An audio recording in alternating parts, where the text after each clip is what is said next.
को लेके आपकी क्या सोच है? सर मैं डायरेक्ट सेलिंग से मेरा वैसा नाता तो ये है, मैं डायरेक्ट सेलिंग का मुरीद हूँ।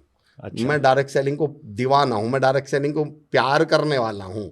मैं ये नहीं कह रहा कि डायरेक्ट सेलिंग से मेरी शादी हुई है, पर मैं डायरेक्ट सेलिंग का प्रेमी हूँ। मैं ये कह सकता हूँ सर दावे के साथ ऑन स्क्रीन, दुनिया में डायरेक्ट सेलिंग से ज़्यादा खूबसूरत और कमाल की इंडस्ट्री हो ही नहीं सकती, है नहीं, हो ही नहीं सकती। 2-3 पॉइंट से मैं सिद्ध करूंगा सर। कारण क्या है? एक पहले मैं एक सिंपल सा एग्जांपल देता हूं। बिजनेस कोचिंग में हूं सर।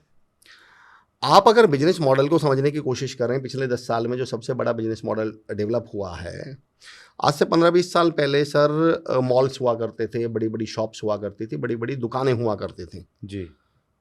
क्यों फेल हो गई? लेकिन फ्लिपकार्ट, अमेजॉन, जितने भी ऑनलाइन प्लेटफॉर्म हैं, ये क्यों चल गए? दोनों में अंतर बताता हूँ सर। बिजनेस मॉडल क्या बदला है पिछले 10 से 12-15 सालों में सर? दुकान या मॉल कहता था कि भाई हमने एक शानदार दुकान खोली है, शानदार मॉल खोला है। कस्टमर से क्या कहते था? हमने यहाँ दुकान खोली है, तुम उठकर यहाँ आओ। राइट। फ्लिपकार्ट और अमेजॉन क्या कहते हैं? नहीं भाई साहब, आप घर बैठो, हम आपके पास आएंगे, सरकार आपके द्वार। ऑटो और ओला और उबर में क्या अंतर है सर? ऑटो क्यों नहीं, मतलब क्यों चैलेंजेस फेस कर रहे हैं?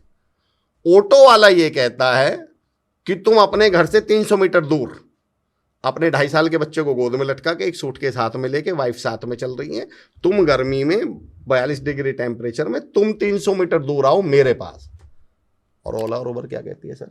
हम भेजेंगे, हम आ रहे हैं भाई साहब, आप घर बैठिए, हम आपके पास आ रहे हैं। स्विगी और जोमेटो क्या कह रहे हैं? भाई साहब आप घर बैठिए, हम आपके पास। बिजनेस वो चलेगा सर जिसका करने वाला चलेगा। क्या बात। लेकिन सुरेंद्र सर, जो मैं कहना चाह रहा हूँ वो सुनिए। ये बात बड़े बड़े एंटरप्रेन्योर्स को, बड़े बड़े बिजनेस ओनर्स को 10 साल पहले समझ में आई है, 5 साल पहले। सर डायरेक्ट सेलिंग को 150 साल पहले ये बात पता थी। डायरेक्ट सेलिंग मॉडल क्या है? Yes yes. जो बात इस पूरी दुनिया को 5 साल पहले समझ में आई है, डायरेक्ट सेलिंग को 150 साल पहले पता थी कि बिजनेस मॉडल वो चलेगा जिसका करने वाला कस्टमर तक पहुंचेगा। डायरेक्ट सेलिंग क्या कहती है कस्टमर से?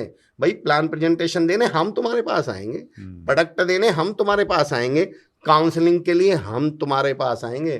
सर ये वो बिजनेस मॉडल है जिसका दुनिया में कोई मुकाबला नहीं है। आज ये पूरी दुनिया एक्सेप्ट कर रही है इस बात को। क्या बात, अद्भुत। लेकिन सुरेंद्र सर, उसके बावजूद चैलेंज क्या आया? उसके बावजूद दुनिया की एकमात्र ऐसी इंडस्ट्री जो इस भारत जैसे देश की, या मैं कहता हूँ तमाम दुनिया के देशों की, आप जिन देशों में डायरेक्ट सेलिंग अप गई है सर, उनके डेवलपमेंट का आप तो खैर कमाल की किताब, मैंने आपकी डेटा बेस, मुझे सबसे अच्छी बात लगी, आप डेटा पर बहुत अच्छा लिखते हैं सर। आप उनकी ग्रोथ चेक कीजिएगा। जैसे जैसे डायरेक्ट सेलिंग इंडस्ट्री वहाँ ग्रो होती चली गई, वो कंट्री ग्रो होती चली गई सर। फिर भी इतनी खूबसूरत इंडस्ट्री को चैलेंज क्या आया? मैं अपने अंदाज में बताता हूँ सर। मैं कहता हूँ sir direct selling love marriage की तरह है। अच्छा। हाँ जी। सुनिए सर, मुझे लव मैरिज को भारत में एक्सेप्ट किया गया या विरोध किया गया इसका भारत में? पहले बहुत विरोध हुआ, बहुत ज़्यादा विरोध था। अब 10-5% एक्सेप्ट किया गया, 20% मान लूँ, लेकिन फिर भी बहुत ज़्यादा। भारत जैसे देश में लव मैरिज का बहुत विरोध किया गया सर।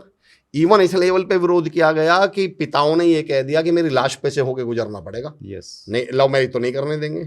इवन यहाँ तक विरोध किया गया कि पिताओं ने, घर वालों ने, बड़े भाइयों ने अपनी बहनों को मार डाला, अपने भाइयों को मार डाला, पर उन्हें क्या नहीं करने दी सर? Love marriage. तो इसका मतलब इसमें कुछ तो ऐसा अवगुण होगा सर, कुछ तो ऐसी कमी होगी कि लोगों ने जान ले ली और जान दे दी पर लव मैरिज नहीं करने दी। चलिए सुरेंद्र सर बताइए।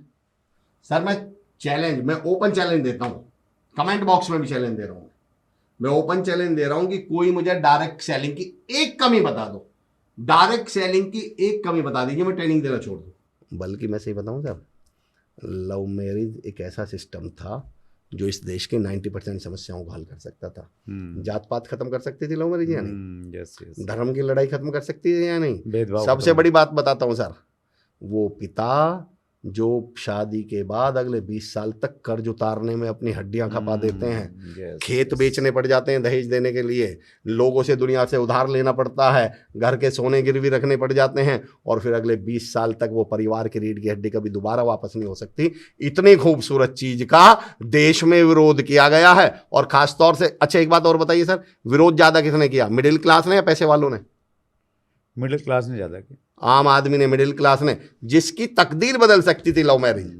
जिस मिडिल क्लास की सारी समस्याएं लव मैरिज खत्म कर सकती थी, बच्चों के लिए जो परवरिश के लिए या बच्चों के लिए जो कर्जा लेना पड़ता है, सारी जिंदगी फिर कर्जे में घटना पड़ता है, खपना पड़ता है। बेटियों को कोख में क्यों मार दिया जाता है? क्योंकि उन्हें मालूम है कि बड़ी हो जाएंगी तो क्या देना पड़ जाएगा। और बेटी में ऐसी कौन सी कमी है सर? लेकिन इतनी खूबसूरत चीज को भी इस देश में एक्सेप्ट नहीं किया गया। और मैं जो सुरेंद्र सर जहां अब लाइटर नोट पे कहूंगा, पर मैं चाहता हूं कि उस बात को समझें कि लव मैरिज को एक्सेप्ट क्यों नहीं किया गया। लव मैरिज का एक्चुअल में विरोध, आप जो इज्जत वाली बात कर रहे थे, सारे पैसे वालों के बच्चे लव मैरिज कर लेते हैं। अंबानी की कोई इज्जत ही नहीं है, अमीरों की कोई इज्जत ही नहीं है, सारी इज्जत ही किसकी अटकी हुई है? और मिडिल क्लास क्या अट जाएगा? हमारी इज्जत का सवाल है। ये मिडिल क्लास ने इतना विरोध क्यों किया? अब सुरेंद्र सर, मैं असलियत में जहां इस पॉइंट को लाना चाह रहा हूं, लव मैरिज का एक्चुअल विरोध पता है सर किसने किया था? टेंट वालों ने। क्या बात कर रहे हो? इसे एक्सेप्ट किसने नहीं होने दिया? कैटरिंग वालों ने। इसे एक्सेप्ट किसने नहीं होने दिया? बैंड बाजा वालों ने। बताइए क्यों? इन्हें मालूम था कि अगर इस देश ने लव मैरिज एक्सेप्ट कर ली, तुम्हारे धंधे बंद हो जाएंगे। कौन टेंट लगवाएगा? ये तो 2 लोग 10 लोगों में तो शादी हो जाएगी, कोर्ट मैरिज तो 2500 में हो जाएगी। कैटरिंग वालों ने, टेंट वालों ने, बैंड बाजे वालों ने। अब सुनिए सर, भारत में डायरेक्ट सेलिंग इंडस्ट्री जो इस देश की तकदीर बदल सकती थी, इसे एक्सेप्ट किसने नहीं होने दिया? ट्रेडिशनल बिजनेस वालों ने। इन्हें मालूम था कि अगर डायरेक्ट सेलिंग इंडस्ट्री भारत में स्टैब्लिश हो गई, इसकी खूबी, इसकी खासियत, इसकी ताकत पता चल गई, तो जिस ग्रेजुएट लड़के को तुम अपनी दुकान पे 8000 में नौकरी करवा रहे हो, ये ग्रेजुएट लड़का डायरेक्ट सेलिंग से जुड़ के 80,000 कमाने लगता, 8 लाख कमाने लगता। और तुम्हें ये बच्चा जो ग्रेजुएशन है, जो क्षमता रखता है, टैलेंट रखता है, मेहनत रखता है, योग्यता रखता है 80,000 कमाने की, पर तुम इससे 8,000 में काम इसलिए करवा रहे हो क्योंकि इसे लगता है कहीं 10,000 की जॉब ही नहीं मिलेगी। नाम की इंडस्ट्री भी है और मेरी वैल्यू तो 80,000 की है, 8 लाख की है, तो इसी बच्चे को तनख्वाह कितनी देनी पड़ जाती है इनको? जिस MBA के लड़के को वो 15,000 में रख रहे हैं, अगर वही लड़का जो कम्युनिकेशन सीख के आया MBA का बच्चा, वही MBA का बच्चा जिसके लिए अंदर लीडरशिप स्किल्स हैं, अगर वही डायरेक्ट सेलिंग इंडस्ट्री में जुड़ जाए और वो महीने के, उसे तो मालूम है यार इसमें तो कोई लिमिटेशन ही नहीं है, मैं 15,000 भी कमा सकता हूँ, 1.5 लाख भी कमा सकता हूँ, 15 लाख भी। तो फिर ये MBA वाले 15,000 में इनके यहाँ नौकरी कैसे करते हैं? ये